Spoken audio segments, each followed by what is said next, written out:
Salut, c'est Kublai. Alors toujours chez moi en Sibérie, en Russie. Regarde comme il fait beau là en ce moment, j'adore ce temps. Il fait un petit moins 20 degrés et les paysages autour sont vraiment magnifiques. Et j'adore faire cette balade là en fait, j'adore me promener au bord du fleuve. Bref, aujourd'hui je vais te parler d'un truc qu'on m'a plusieurs fois reproché. Ouais Kublai, t'es un mytho, ouais Kublai, ce que tu dis en Russie c'est pas vrai. En Russie, les gens ils gagnent une misère, c'est impossible de bien gagner sa vie, tu gagnes que dalle, etc. Tu gagnes quelques centaines d'euros par mois, arrête de faire rêver les Français. Alors bon, moi déjà ça me fait beaucoup rire. Mais bon, je vais y répondre quand même, parce que peut-être que toi tu te poses cette question-là, parce que des fois, tu sais, en France, on donne des informations sur la Russie qui sont erronées. Ou alors on va prendre que des informations, on va prendre que les pires informations. Par contre, ce qui est bien en Russie, on va jamais en parler. Aussi, je vais t'expliquer dans cette vidéo pourquoi tu devrais monter un business sur Internet, une activité sur Internet. Et toi, si ça t'intéresse, d'avoir un business sur Internet qui te permet d'être libre géographiquement et financièrement, je t'invite à regarder en bas de cette vidéo et t'inscrire à la lettre d'Eurasie. En bas de cette vidéo, tu as un lien. Et moi, je t'aide à te construire ta vie libre géographiquement et financièrement grâce à Internet. Alors maintenant on va parler des soi-disant conditions de vie miséreuses en Russie. Alors la première chose qu'il faut que tu comprennes en Russie, alors je vais essayer d'être sérieux parce que c'est vrai que la réflexion me fait toujours rire, parce que ça vient de personnes complètement ignorantes qui ne connaissent pas ce pays. La première chose qu'il faut que tu comprennes en Russie, c'est que en Russie il faut être malin. Je répète encore une fois, en Russie il faut être malin. C'est-à-dire que si tu appliques ta logique française, ton approche française, ici en Russie, effectivement, si tu viens comme ça avec un diplôme et que tu viens juste chercher du travail, effectivement, si tu n'as pas de compétences particulières, que tu viens juste travailler ici, du travail tu vas en trouver. C'est surtout si tu parles russe, si tu as bossé ton russe, que tu parles russe couramment, tu vas trouver du travail ici en Russie. Mais effectivement, tu vas gagner quelques centaines d'euros par mois si tu n'as rien de plus à apporter qu'un russe.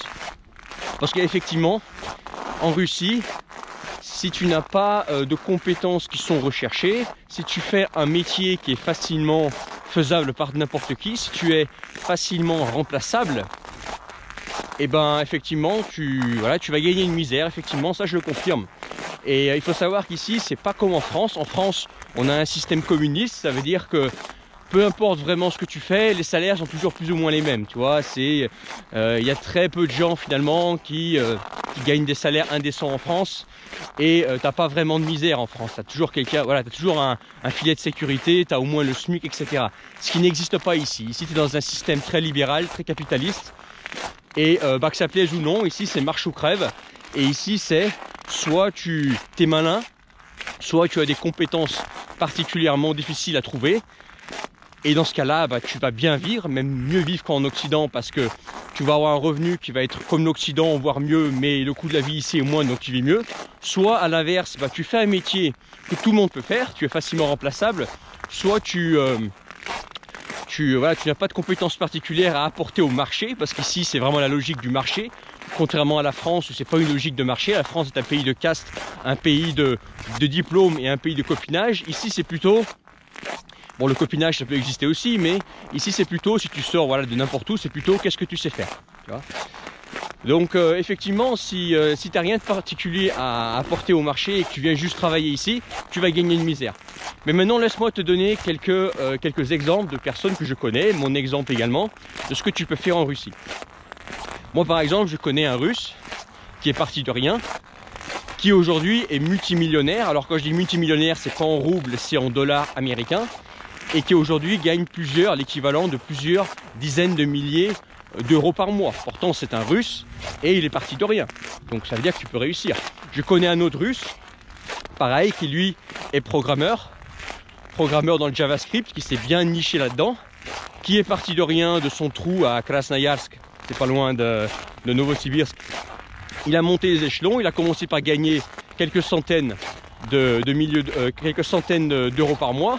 Ensuite il est parti à Moscou, son salaire il a augmenté, et lui tu vois, il a fait fonctionner ses neurones. Lui il a été malin, et ce qu'il a fait c'est qu'en parallèle d'augmenter ses compétences en programmation, il a appris l'anglais. Il a appris l'anglais jusqu'à avoir un niveau aujourd'hui qui est quasi bilingue. Moi j'ai parlé un petit peu anglais avec lui pour tester. Et ce qu'il a fait, c'est que tout en augmentant ses compétences en programmation en Russie, il a commencé à chercher en fait une entreprise qui pourrait l'embaucher soit aux États-Unis, soit au Canada, soit en Australie, mais tout en vivant en Russie.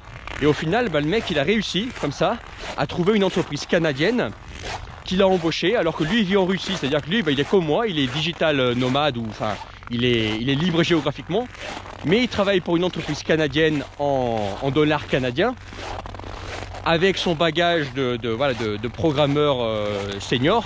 Et c'est un mec, la dernière fois que je l'ai vu à Moscou, c'était en 2018.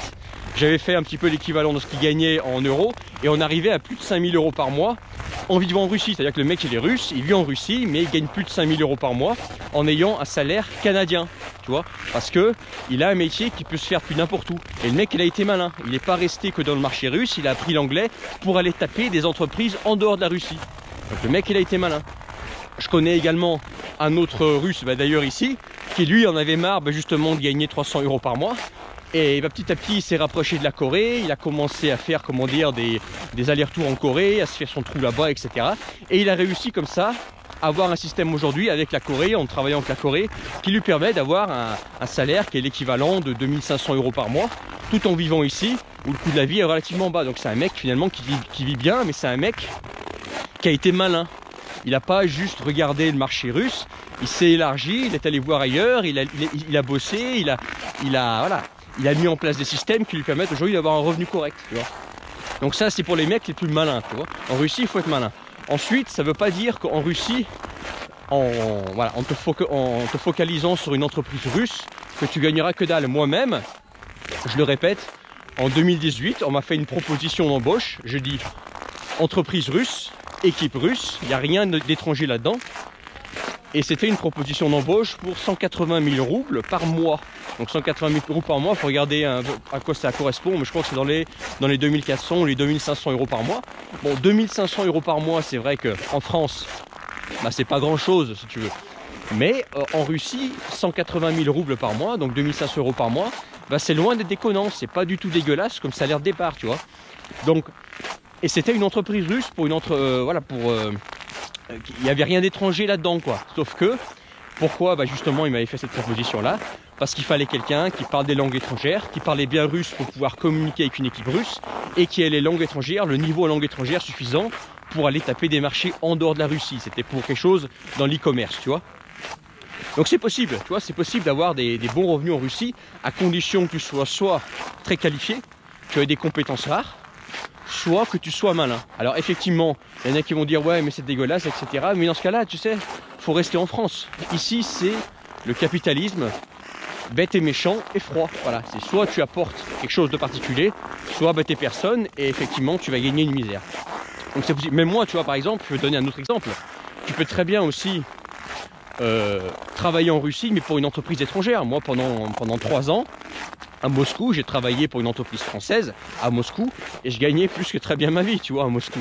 Alors que je vivais en Russie, etc. Mais j'avais justement compris que fallait être malin, que fallait apporter une solution, tu vois, une langue russe, une langue anglaise, plus un savoir-faire commercial en Russie, mais en important des choses de France, et comme ça pouvoir me faire une place bien rémunérée en Russie. Donc tout ça c'est possible, tu vois, tu peux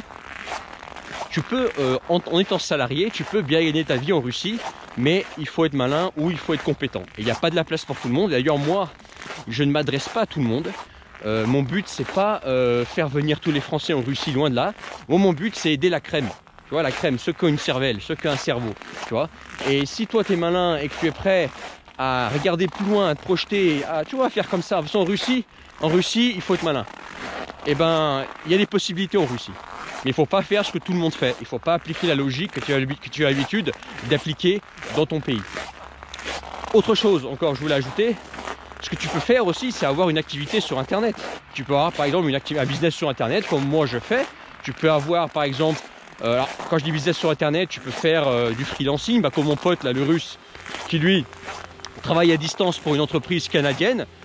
Tu peux être programmeur à distance pour une entreprise étrangère, ou tu peux très bien aussi avoir un business sur Internet comme moi j'ai, c'est-à-dire tu vas créer du contenu, tu vas proposer des solutions sous forme de produits numériques, sous forme d'accompagnement, etc.